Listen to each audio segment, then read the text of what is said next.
What's up, guys? This is ManaPotz, and welcome back to again another freaking video.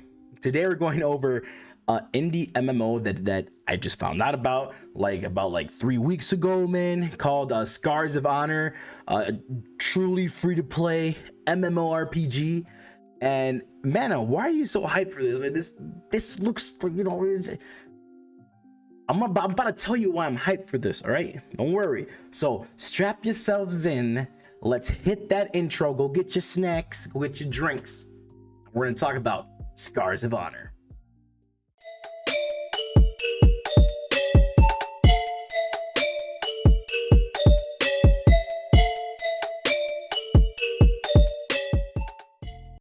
Alright guys, so like I said, Scars of Honor is an indie MMORPG, a truly free-to-play MMORPG, and I've been reading, I've been doing researching, I've been with the community on the Discord, and it has all been amazing. The people on the Discord are so nice and so cool, and I'm like, damn dude, this is gonna be such a cool game when it comes out, man.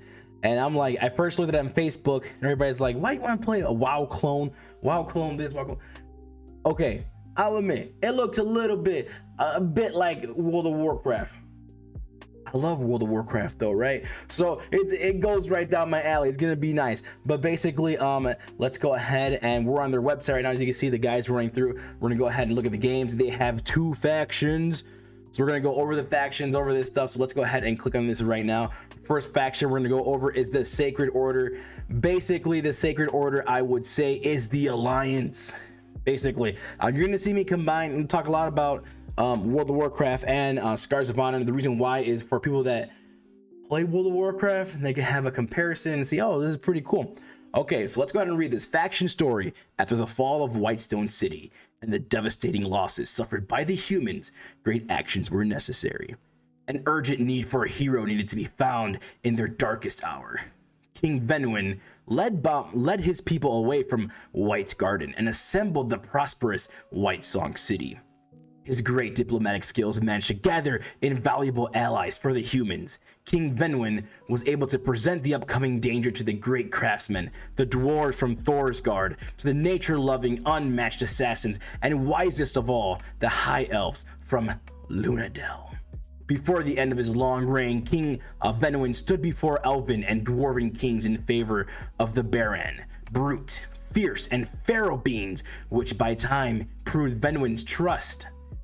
Gives human, dwarves, elves, and barons united together, forming the Sacred Order. With their belief in the Holy Spirit, the peace and an order which gives life to every living creature in Redragon, their homeworld. The need of forming this alliance was strongest when the invading Orcs from the Black Mountain united with the mighty tribe of Grandstars from the Living River, both striving to get more land for their increasing populations. The power of the united races of the Sacred Order were realized when they were tricked and ambushed by the invading Orcs and Grandstars in the Second War. All right, a little bit of lore there. So they're bringing that yummy lore. Here goes the races, obviously. You got the humans, the dwarves, the high elves, and the baron. Boy, you could be a bear in this game. God damn. Well, let's go over the humans, shall we? So we're not looking at the humans here. They have their art. Whoever's making this damn art, wow, you're amazing. This looks beautiful, and I love the interaction. Okay, but I'm gonna have to definitely. They should. There you go. That I can actually see it way better there. We're gonna go over the racials. We're gonna first read about the humans, right? Human history, children of the gods, all that stuff. So the humans are one of the races created by the old gods themselves, children of the gods of the order. Humans are noble beings with a will for life like no other. Even in the eyes of death, humans draw their strength from their unmatched faith in the sacred gods. Wielders of the holy light of life, they're the true warrior for the living. Amazingly intelligent, the humans can practice magics from different power sources. From birth to death, they followed sacred laws written by the first men. All right, so they're children of the gods. Now, the human history. The kingdom of the humans is the oldest in Redragon, and as such, it had its moments of glory and its moments of near extinction. The first kingdom of humans was formed by King Lothar Methrin, with the capital city of Whitestone in the sacred lands of White Garden at Minarath, which I'm probably mispronouncing, but I'm sorry. After Whitestone fell under the control of Queen Nepherimus, humanity was near extinction and evacuated. At the darkest hour for humankind, new hero emerged. King Venwin Stonehill marched south and forged a new kingdom from the ashes. Twice bigger than Whitestone, the city of Whitesong was established in the lands of Storms Valley in Minarath, giving the birth of a new era for the humans. All right, so here goes some lore about the humans. Now we go to the main juicy part right here with the racials. All right, the racials. So they get adrenaline. Adrenaline rushes inside the veins, breaking stun effects. They get Man of the Sword, critical chance with swords increased by 5%. Will for life, when below 20% health, restores 10% health back. So Will for life reminds me of something from World of Warcraft that warriors get.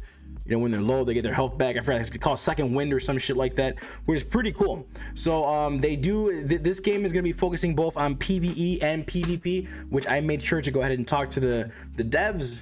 I'm like, yo, I want some PvE in here. Like, it can't be all PvP. You know, I like PvP, but I need to have a good source and amount of PvE so I can enjoy myself. So continue on. Humans can be warriors, paladins, mage, priests, pirates, and necromancers. So that's pretty cool, man. So they have a lot of different types of classes here, which I'm like, oh my god, it's pretty crazy. I like it. I like it. We're gonna go over to the dwarves right now, guys. It's gonna be a long video. We're gonna go through everything here, which is it's what I want to do. It's cool. So, Light in the Deep. After the explosion of the Infernal Nova cast by Mad Titan Grasmildan against Redragon, in one of his attempts to destroy the planet, a great hole was opened in the high mountain. Humans, together with High Elves, came to mend the wounds of the mountain, just to uncover the life beneath it. And there, they found out something that has never seen the light. Okay, man. Whoever's writing this shit, good job, man. So the Dwarven history.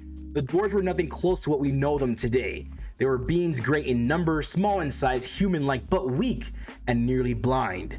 Back in the days, they were known as dwarves, creatures that are only interested in digging great halls inside the high mountain and keeping the mountain treasure inside. Many of the dwarves were badly injured during the attack, but the healing hands of the High Elves, druids, were strong enough to help these small and weak creatures. Not so long after the incident, dwarves started to come out of the high mountain. Humans showed them the light and how they can use it to heal their wounds. Over the years, dwarves transform into stronger and smarter beings.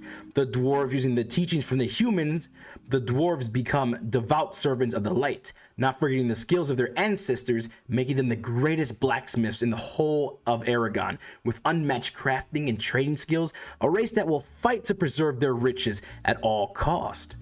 A rare race which will always stay connected with the high mountain. The dwarves, with their first king, King Goldbeard, formed their kingdom with the capital city of Thorsgard in the high mountain of Minarath. Whoa, man, I'm loving this. This lore stuff is nice, man. All right, so here we go. The big juicy part that I like to talk about, which are racials. Because they make a big, racials are big in choosing the race you want to play as with the class. So they got Mountain Strong, increases armor by 50% for 10 seconds. Buddha, these guys be nice, tanky, chunky boys. Born with the Hammer, wielding a hammer is a 2% chance to stun the enemy for 3 seconds. Occurs only once per 5 minutes. Okay, I see how that could have been really crazy if they didn't have that right there. So Mountain's Fury, when below 20% health, critical strike is increased by 10%.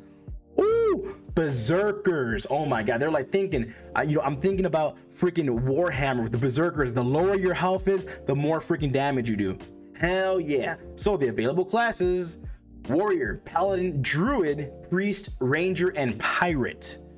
Dude, the dwarves looking pretty good, man. The dwarves. I like that little lore bit right there, the dwarves. And we're going to the High Elves now. All right, High Elves. Here we go. One with nature. Affinity with nature has always been a core part of the High Elf belief system.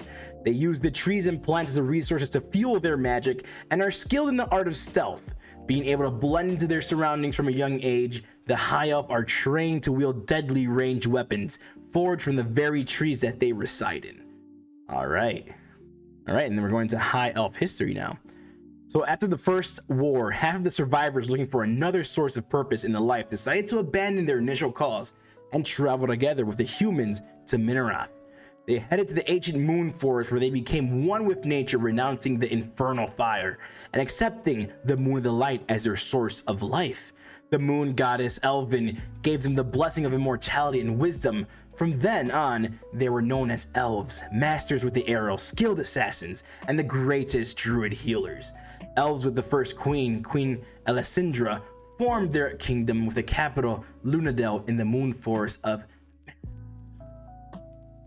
Okay, I'm liking this.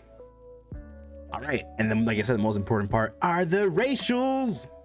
One with nature creates roots around the enemy target, preventing any movement for 5 seconds. So even if you're a warrior and assassin, you can still use basically like roots from druids. Oh my god.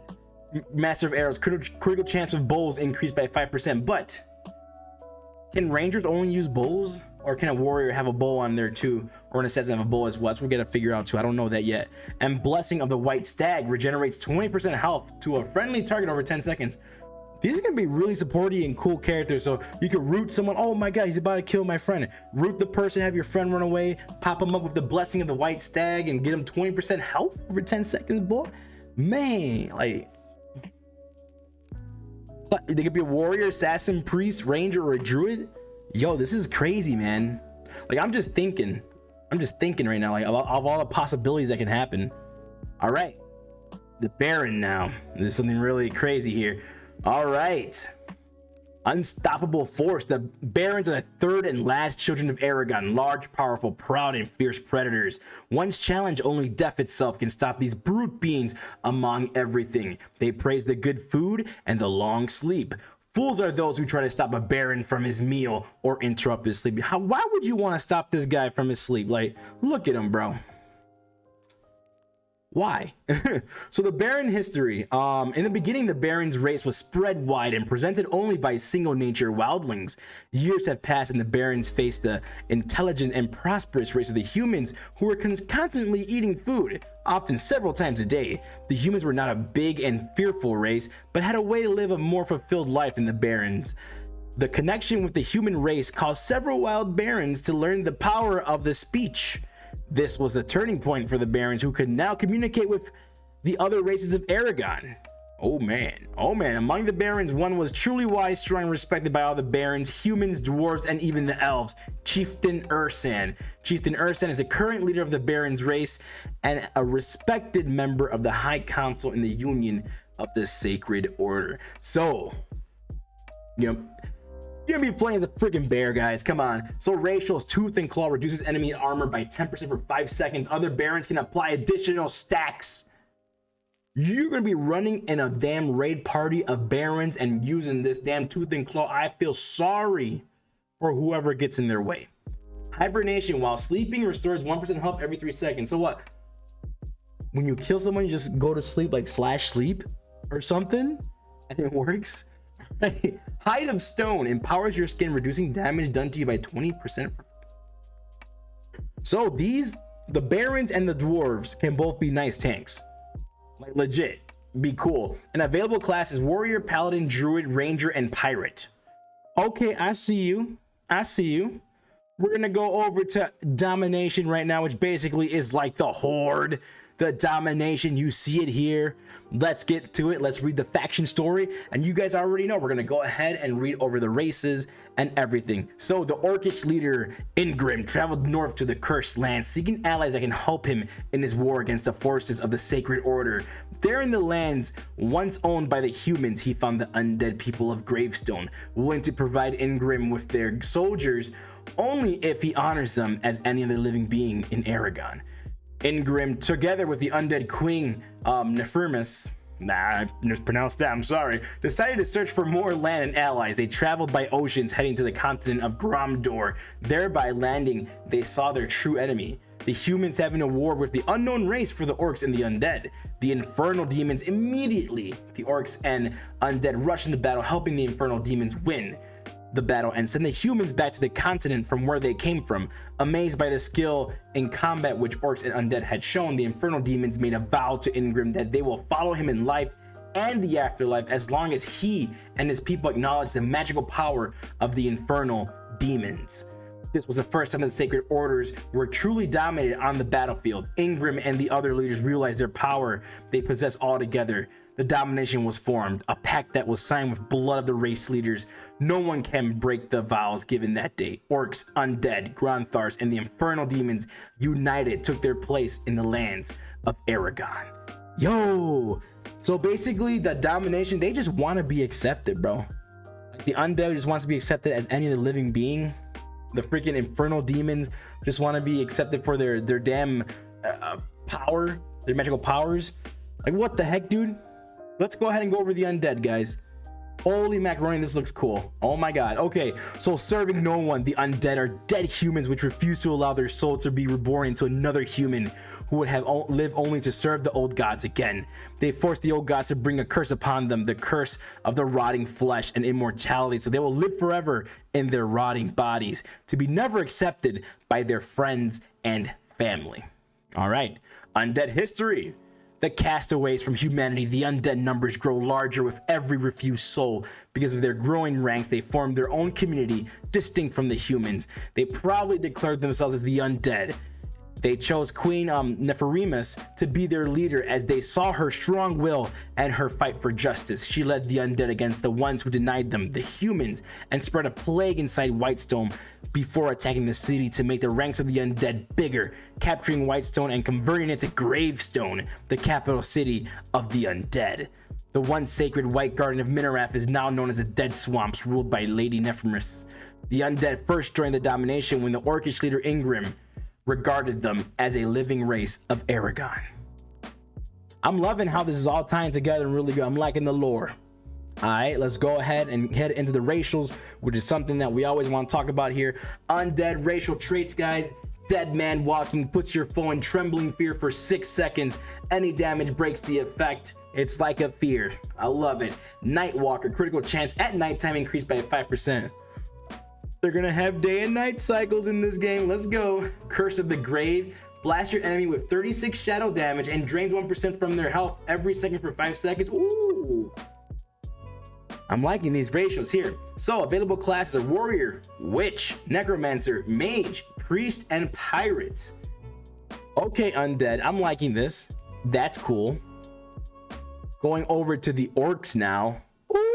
Oh my god, the Orcs look so badass, bro. All right, Pride and Strength. 1,000 years after the first war Redragon gave birth to the Orcs, brutal savage beasts came directly from the deep soil of the Black Mountain with a strength the size way beyond the capabilities of the humans or the Infernal Demons. Orcs needed hundreds of years before they were able to form their first tribe and fight for their place in Redragon. After the events of the Second War and the Union of the Domination, the Orcs led by Ingram established their empire in the capital city, Inamar, located in the lands of the Red Waste of Gromdor. High Chieftain Ingram is a proud leader of the Domination and is supported by the leaders of the Infernal Demons, Undead, and the Grandstars. Hell yeah, brother. Let's go. Okay, so Orc racial traits. Bone Breaker stuns the enemy target for 3 seconds. It does not say if there's what the cooldown is there, but I bet you there's gonna be a cooldown on there. That's pretty cool. They get a stun for PvP. Axe in the Skull. Critical chance with axes increased by 5%. Hell yeah. And Boiling Blood increases haste by 20% for 5 seconds. Sounds kind of familiar, you know, the Trolls ratio from World of Warcraft, and this one here is that's pretty badass. This Boiling Blood, man. So when you're freaking angry, it reminds me a lot about Warhammer, the Chappas. When you're freaking angry and you get mad, your attack speed, you go quick. So it's pretty cool to see these ratios that I could, you know, actually identify from other different games too. It's pretty cool. I'm loving it. So available classes for this race are Warrior, Witch, Ranger, Druid, and Pirate. Damn, this is really nice. I'm loving the different races. It's freaking cool. So Infernal Demon, guys. Oh, these guys look dope too. All right. So the hunger that never ends. The Infernal Demons are the second race that was created by the old gods. The Doom Father, as they call Greek Thor, showed them the forbidden arts of dark magic. This dark magic provided a hunger for power that plagues the Infernal Demons, who will not rest until they can control the lands of Redragon. Infernal Demons history. Their father gave them a gift no different than a gift given from a demon, immortality. But at a price, in order to keep their immortality, the Infernal Demons must devour souls, a hunger that never ends. Wielders of the Infernal Fire, masters of the Soul Leech, their strong worshipping of the Chaos Gods made them unmatched witches and wielders of the dark arts, created with a single purpose: to destroy life. Hungry for souls, the Infernal Demons joined the Domination in order to make their single purpose easier: to destroy the zealous humans. Cunning but honoring their treaties, the Infernal Demons formed their kingdom with the first Demon Lord King Satanir, with the capital city of Blaze Sand in the lands of the Dark Desert at Gromdor. We're going over the rituals. The rituals. I saw Dark Ritual. I said ritual. Right, so we're gonna go over the freaking racial traits right now. Dark Ritual. Place the ritual circle for 7 seconds. All enemies inside receive 5% more damage from all damage sources. This is a good PvE and a PvP ratio right here, guys. Like, let's go. Infernal Fire deals 150 fire damage to the target and slowing them by 30%. That's a really good PvP talent right there. Well, ratio right there too. One purpose: critical strike against humans. Oh, they have a fucking... excuse my language. They have a damn ratio for a specific race. Critical strike against humans is increased. That ties in with the lore, because they don't. I see you guys. Okay. Available classes: warrior, mage, witch, assassin, ranger, and necromancer. I see you guys over there. You guys are doing a great job. All right, good job. Okay, so Grandstars, man. This is the one race I want to play. The pig people. They look freaking badass, man. So Grandstars, taking life by the tusk. Let's read this out. The last of the Redragon races to spawn, the Grandstars are still not very fond of things like civilization, culture, learning curves, or soap. They are smelly, noisy, and ferocious, and take life by the tusk any way they like. Their only problem: the neighbors they share Minaref with lovers of the light, oink oink, grunt grunt. But fighting enemies is something Grandstars like more than, well, almost anything. Together with guzzling and lushing, those 4 things. Oh my god. Not too long ago, on the shores near the Living Rivers Delta, one special morning, the wild Grandstars woke up and found they had wits, wisdom, and memories. The night before, a true goddess stomped the lands and plucked stars right out through the clouds. Her voice was rumbling thunder. Cower before Granta, children of the Fanghorn, she said, for I am your mother. The goddess then drew a lightning dagger and gutted the sky. The sea and river and the land become one, a wall of muddy downpour. That's how the Grandstars came to be. At least this is the legend the newborn Granthets hear first. And then they learn that Granta is a harsh mistress, and you should never expect mercy in the hands of one of the Chaos Gods, and certainly not if this is the Quake Mother. Okay, really cool. And let's go ahead and read over their friggin' ratios. Jolly Roger removes all movement impairing effects. 2-minute cooldown on there. Okay, PvP shit, I got you. Bombs away. Throws a bomb at the target, silencing them for 3 seconds, and oh my, that's a good one. So can they get basically 2 interrupts? Like, I don't know if we get a regular interrupt, then they have an interrupt for bombs away too, because it's a ratio. Then Shackles of Life sets a trap for enemies, dealing 100 arcane damage and reducing their movement speed by 20%.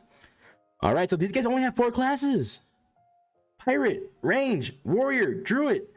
I would really want to be a pirate on this guy, to be honest. A pirate or a warrior? I have no idea. Like, legit. That's what I would want to do. Okay, so now that we're done with that, guys, that's basically the races here, everything here that you can think of. And I want to go ahead and I'm going to talk about something else as well. I think it's really important to address in this video, in my honest opinion, because this is something that really drove me to go ahead and actually make this video and talk about this and talk about all of these things, guys. And that's the main reason why, because I'm like, damn, this is actually really freaking cool. So we're gonna go ahead, I'm gonna read this out to you. Let's go ahead and do this. Just give me a second here, because I have to move this out the way. All right, let's go ahead. We're gonna have this playing in the background. It's totally fine. I have that playing in the background, it's okay. So the first thing is going to be basically Scars of Honor is a massively multiplayer online role-playing game under development by Beast Burst Entertainment. After choosing one of the 8 races and the class corresponding to the chosen race, The players will be able to will be taken to the world of Aragon, where two factions, the Sacred Order and the Domination, are in constant battle between each other. The players will be able to do whatever and go wherever they please because of the open world model. The main goal of the players will be making their way to level 50, doing quest-like content, dungeons, and raids along the way. Scars of Honor will be heavily social, and almost everything will require a party of more than one person to complete, which is cool. I love that type of shit. I want to be in a part of it, people. I want to do this stuff like that. And that's what an MMO is for me, to play with different people and get in there and do the content. And that's one thing I'm like, yep, that's good. The dungeon mechanics will be scaling with the player's level, changing every 10 levels. So this way the players will have to return to previous zones and there won't be any useless content. Great idea. Good idea. And they're going to add mechanics to it. So every 10 levels, go back, you do that same dungeon. It'll probably have different mechanics, obviously better gear. So all these dungeons don't become useless. That's good, man. That's good. So some of the features of the game will have an active weather system, character housing and personal address, bounty hunts, massive scale wars, guild wars and questing, and many more. The community of the game is also heavily involved in the making, as the slogan of the game says, "From the community for the community," which I was like, at first when I read this, I was like, yeah, right, dude. A lot of developers say this, but when I was actually talking in the Discord and talking to people and seeing how happy they were and just seeing how the community felt, I'm like, you know what? This has to be true. Look at how the community is. Look at the changes that's happened, and just even you got some developers talking to us. You got everybody talking. It's like crazy. It's cool. It's like a really built, nice community for a game. I'm just like, damn, that's great. And then when I read that, I'm like, it has to be too good to be true. But then yeah, they're proving me wrong. So good guys, man. That's a Beast Burst Entertainment. Kudos on that. And a true example of an MMORPG project that brings the players' ideas and dreams to life. So what will the business model be? I know there's a lot of people want to know that. Obviously free to play, no monthly subscription, and cash shop with cosmetics. So the cash shop's gonna have cosmetics. That's okay with me. It's a free to play game like Guild Wars 2, cash shop with cosmetics. That's fine. Will the cash shop have convenience items such as inventory expansion, XP boost, and currency boost will not be sold? And they freaking like bolded out the not to be sold. That is amazing. That is great. So what is a game model? Theme park with sandbox features and obviously tab target gameplay, obviously, guys. And the Scars of Honor release dates to be announced, and the free public beta tests are to be announced as well. That's basically all that I really wanted to talk to in this video. I know it was a big video, I understand that, but I had to do it because this is something that I think everybody should know about, and these developers are doing great, and I think they're doing great. And when I see something like this, I'm like, yeah, I'm gonna cover it, and I'm gonna keep on covering it, man. So to the people at Beast Burst Entertainment, making Scars of Honor, you got yourself a fan here. You got yourself a player that actually wants to go and play the game and just dive deep into the content, the lore of this game, and just see what's gonna happen. I might be a Grandstars pirate, you know what I mean, man? But no, I'm really interested. And if you guys are interested in this game as well, I will link the Discord down in the pinned comment below so you guys can jump in, see how the community is, and just see what I'm talking about, because the community welcomed me with open arms. They didn't even know who I was. They were like, and then some person, I don't want to pronounce your name. Are you ManaPotz, the YouTuber? I'm like, they found me. And no, it's pretty cool, man. Just going there as a new member and just being accepted. It was really cool, man. It's really nice. So friendly community. Freaking the game looks cool. The ratios are cool. Everything's freaking dope, and I just can't wait to go ahead and dive into this game, guys. And as always, guys, sub to the channel, comment down below what you guys think of Scars of Honor. Will you play it? Will you not play it? Well, I want to know your opinions. That's basically it, guys. I love you guys. Take care. I'll talk to you guys next time. Bye-bye.